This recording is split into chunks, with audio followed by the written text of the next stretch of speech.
Wiki leaks کے بانی Julian اسانجے اپنی آزادی کے بدلے امریکی عدالت میں فوجی راز افشاں کرنے کے جرم کو قبول کرنے پر رضامندی ظاہر کر لی ہے، جس کی وجہ سے ان کی سالوں پر محیط قانونی جدوجہد کا خاتمہ ہو گیا ہے۔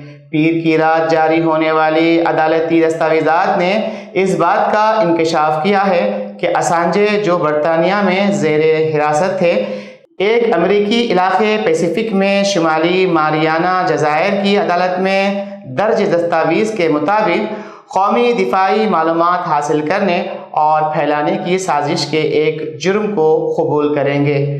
منگل کی صبح برطانوی وقت کے مطابق اطلاع دی کہ جولیان اسانجے آزاد ہے اور وہ ملک چھوڑ چکے ہیں۔ وہ مقامی وقت کے مطابق بدھ کی صبح امریکی عدالت میں پیش ہوں گے۔